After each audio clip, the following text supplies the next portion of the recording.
Hola, ¿qué tal? Soy Noelia Orellana. En este video en específico vamos a hablar sobre la hepatitis C.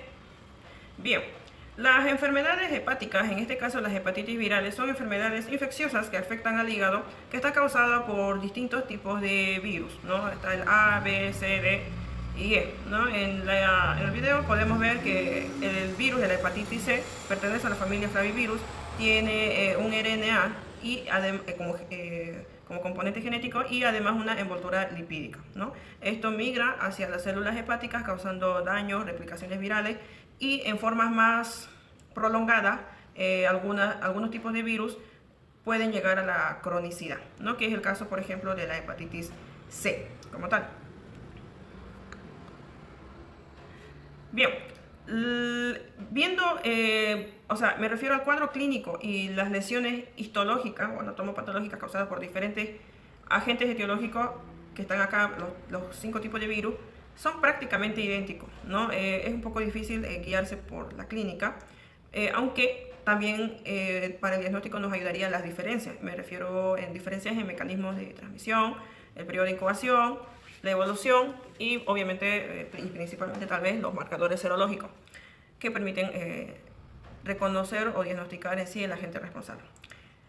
Acá estamos viendo, nos enfocamos directamente en el virus de la hepatitis C, en la epidemiología, que se transmite fundamentalmente por vía parenteral, ya a partir hasta antes de los años 90, por transfusiones de sangre o hemoderivados, ¿no? Jeringuillas contaminadas, que también se ve, aunque también ocurre en personas sin estos antecedentes, ¿no? Muchas de estas personas tienen antecedentes de hospitalizaciones, sea médica o quirúrgica, por lo que se sospecha de la importancia de la transmisión también nosocomial, aunque no está en el cuadro, pero algunas bibliografías lo mencionan. La transmisión sexual es posible, pero es excepcional, ¿no? La transmisión vertical en el caso de este virus es muy poco frecuente, aunque es más probable si la madre está infectada o coinfectada, perdón, con el VIH. En bastantes casos no se descubre al final ninguno de los mecanismos de transmisión mencionados, ¿no? La prevalencia es moderada, si llega a la cronicidad podemos hablar de un carcinoma, una cirrosis. Vamos a ver luego cómo se procede, cuál es la conducta entre estos casos. La vacuna no existe, la gravedad sí la hay, ¿no? La cronicidad también, y en el caso de la serología estamos hablando de un ELISA con anticuerpos, ¿no? Para el virus de la hepatitis C. Bien, vamos a ver el cuadro clínico de la hepatitis. Bien, para una forma de clasificarla en hepatitis aguda y otra a largo plazo, que en este caso sí se da la hepatitis crónica, ¿ya? En el caso de la hepatitis aguda, ¿ya? Esta infección es habitualmente asintomática. Las manifestaciones clínicas pueden producirse entre la semana 2 a los 14 días o hasta las 26 semanas. No es algo que en todos los pacientes vaya a suceder en ese periodo, ¿no? Aunque generalmente se manifiesta entre la séptima y la octava, ¿no? Pero son datos bibliográficos, no así siempre se cumple en la experiencia clínica. Dentro de los que manifiestan clínica, signos y síntomas, está la ictericia, está el malestar general, las sensaciones de náuseas que tienen, ¿no? Ahora se ha visto que hay manifestaciones extrahepáticas. Ahora, dentro de estas manifestaciones extrahepáticas hay algunas que sí se ha llegado a comprobar la asociación con el virus de la hepatitis C, y hay otras que hasta ahora no se le encuentra una relación, ¿no? O una asociación. En el caso de las que sí tienen relación, una asociación, una conexión, por así decirlo, estamos hablando de autoanticuerpos, ¿ya? Pero que no son órganos específicos, la cialodenitis, la glomerulonefritis, la vasculitis. Ahora, lo que está ahí remarcado de azul, que es la crioglobulinemia mixta, ¿ya? Vamos a hablar más adelante de eso, es algo en específico de la hepatitis C, ¿no? Crio hace referencia a frío, ¿no? Un prefijo, y esta enfermedad hace referencia a la presencia de proteínas en sangre anormales, obviamente, ¿no? Ya lo vamos a ver luego, pero asociémoslo desde ahora ya con la hepatitis C. Bien, y hay otras que ahí está en la gráfica que no tienen una relación, ¿no? Como es la artritis, los pacientes a veces presentan artralgias, ¿no? Hay los linfomas, hay fibrosis, púrpuras trombocitopénicas, esto en laboratorio lo vamos a ver luego. Queratitis, automicrosomales, anemias, aplásicas, pero hay que ver mucho la idiosincrasia de cada persona. Las formas graves de las hepatitis son excepcionales y la mayoría de los casos en los que va de una hepatitis aguda a una crónica es un periodo bastante prolongado y de igual manera son asintomáticos, ¿no? El motivo del diagnóstico podría ser en el caso de que el laboratorio se presenten transaminasas elevadas, pero ese paciente ya haya pasado por un episodio de hepatitis aguda, ¿no? Puede ser un indicio. Además, a veces el paciente manifiesta clínica de síntomas y signos extrahepáticos, ¿no? Como ser astenia, dolorimiento en el hipocondrio derecho u otras molestias que no son muy específicas. En algunos casos que ya son mucho más graves, mucho más avanzados, recién se dan las manifestaciones propias de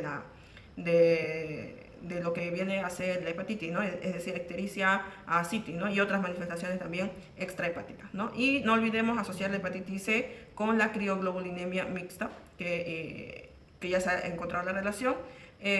Mencionábamos que esta enfermedad se refiere a que en la sangre ya hay una gran cantidad de proteínas llamadas crioglobulinas, ¿no? Crio, el tema del prefijo de frío. Bueno. Bien, la evolución y el pronóstico. Las hepatitis crónicas aparentan ser benignas porque son asintomáticas, ¿no? En casi todo el periodo. Inclusive después de que se haya diagnosticado tiene bastante tiempo de que son también asintomáticas, unos 20 años, para que se den cuenta de la cantidad del tiempo.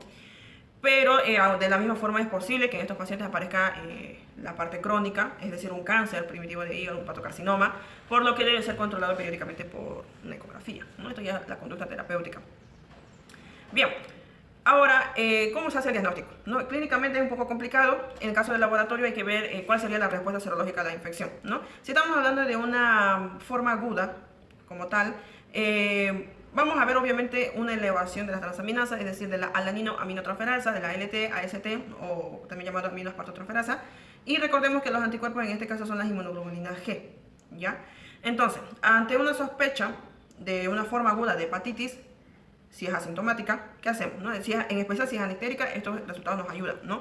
Tendríamos que ver mediante la anamnesis si hubiese un posible foco de contagio, es decir, parenteral sexual, ¿no? Habría que indagar sobre eso. El gran incremento de estas transaminasas como tal ya nos daría un indicio. En la anamnesis tendríamos otro por el tema del mecanismo de transmisión, ¿ya? Y obviamente ya al hacer un test de ELISA, ¿no?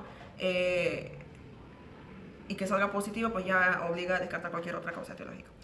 En todos estos casos es necesario solicitar una prueba de ELISA, ¿ya? Para el virus de hepatitis C, y si fuera positiva ya hacer una determinación del ARN, ya de este virus de hepatitis C, de forma cualitativa, y así poder confirmar la infección. Es posible que el paciente ya comience con complicaciones, es decir, que esté yendo a la parte crónica, al hepatocarcinoma, ¿ya? En este caso ya debe realizarse las mismas pruebas, pero además el paciente debe ser sometido a un tratamiento específico, es decir, la determinación del genotipo del virus. No es bastante complicado, pero en algunos países se lo realiza, y también hacer la carga viral, obviamente el ARN de este virus, de forma obligatoria, ya que estas pruebas tienen ya valores predictivos.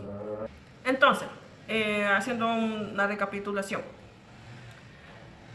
¿cuáles serían las respuestas a la infección? Entonces, en los pacientes con el anticuerpo para este virus positivo, bueno, entonces haciendo una recapitulación, en pacientes que tengan el anticuerpo para este virus, el hepatitis C positivo, ya se debe confirmar la presencia de viremia, es decir, la carga viral, y cuantificarla, y mediante la determinación obviamente del RNA en el suero, así como identificar el genotipo del virus responsable, la ausencia de marcadores serológicos tanto para el virus de hepatitis A, B y D, ya en un paciente con hepatitis aguda, y positividad en anti-BHC sugiere una hepatitis C.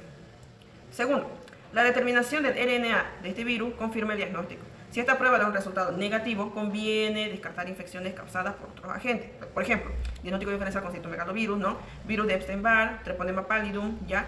O por alguna causa farmacológica, ¿no? Con otro agente tóxico. Tercero, los exámenes de laboratorio, la alteración más constante, ya lo hemos dicho un montón de veces, que es la elevación de las transaminasas. Por lo general suele ser la más acusada, por lo general suele ser más acusada en la forma más grave, ¿no? Pero no indica gravedad, ya que varía de una persona a otra, no es un parámetro estable. El hemograma es normal, pero algunos pacientes en estadios bastante avanzados presentan trombocitopenia, está bastante disminuido el trombocito, cuya naturaleza no está muy establecida, pero la presencia podría sugerir una existencia de cirrosis, ¿ya? Bien, ¿por qué razones la evolución a largo plazo es más desfavorable en unos pacientes que en otros? ¿Ya? Si bien no hay un estudio 100% verificado, ¿ya? Pero aún así, algunos estudios han identificado algunos factores que podrían asociarse a una progresión mala, es decir, a que pase a una fibrosis hepática de una hepatitis aguda, ¿no? Estamos hablando, por ejemplo, consumo de alcohol en exceso, adquisición a la infección tal vez ya en una edad avanzada, ¿ya? La coinfección con el HIV, el exceso de peso y la resistencia a la insulina, ¿no? Por el contrario, no se ha demostrado que el genotipo del virus condicione a la evolución crónica, por el momento. Bien, comentemos el tratamiento de este virus. Bien, estamos hablando que la mayoría de las bibliografías ponen a estos dos medicamentos. Estamos hablando del interferón A plegilado y la ribavirina como tal. Bien, el tratamiento está en constante investigación, más que todo para la hepatitis crónica, ¿ya? Y constantemente para modificándose, principalmente con este tipo de la hepatitis C. Ahora hablemos de los fármacos, ¿no? Están el interferón A pegilado, ¿ya? Y la ribavirina. El tratamiento para la hepatitis crónica se basa actualmente en la administración de estos dos fármacos. En el caso del interferón, es una formulación farmacéutica donde la pegilación, ¿ya? Lo que nos interesa es que hay un retraso en la eliminación del fármaco gracias a esa pegilación, ¿ya? Lo que permite que este interferón administrado se mantenga en un nivel adecuado con una sola inyección subcutánea semanal. En cambio, la ribavirina se cree que la eficacia terapéutica más está en relación con sus propiedades inmunomoduladoras, ya que estimula a los TH1, que con la actividad directa con el virus, ¿no?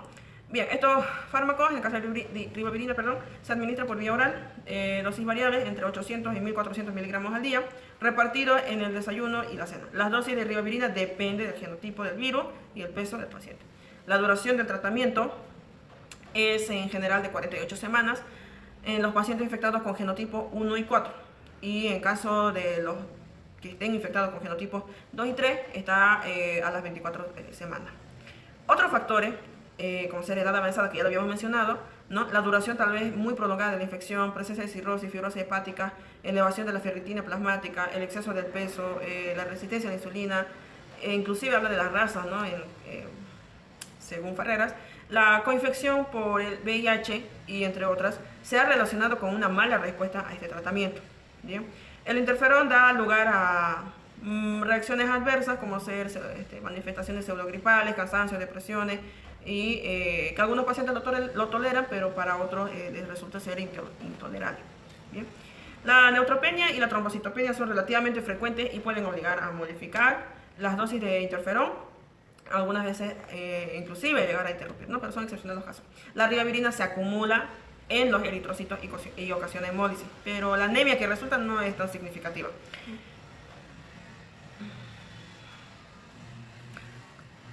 ¿Cómo se evalúa la efectividad del tratamiento? Se evalúa por la respuesta virológica basada en la medición en el suero del RNA viral. A ver,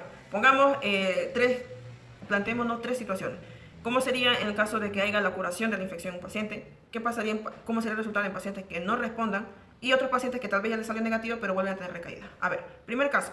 La respuesta virológica sostenida se define por la indetectabilidad del RNA a los 6 meses de haber concluido el tratamiento.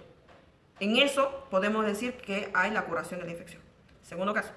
Algunos pacientes el tratamiento no consigue que se negativice el RNA, entonces son pacientes no respondedores.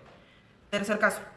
Que el RNA se hace indetectable mientras el paciente recibe el tratamiento, pero reaparece inmediatamente después de que se interrumpa el tratamiento. Entonces son pacientes con recaída.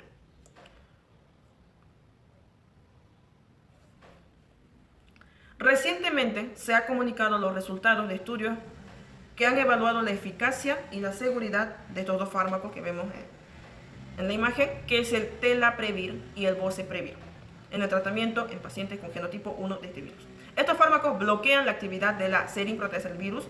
En el caso del telaprevir y el boceprevir, causan una rápida y profunda inhibición de la replicación del virus, pero este efecto se ve truncado por la rápida reaparición de la resistencia, lo que impide su uso en monoterapia. Pero la combinación de estos fármacos con interferones pegilado y ribavirina, que lo veíamos recientemente, permite minimizar este problema. Por lo tanto, el nuevo esquema terapéutico para el tratamiento de la hepatitis C crónica con genotipo 1 que se implementará próximamente consistirá en una terapia triple, es decir, interferón pegilado, ribavirina, telaprevir o boceprevir. Muchas gracias por la atención prestada, espero que haya sido de su agrado que haya sido claro y pueden complementar con la bibliografía que aparece en pantalla.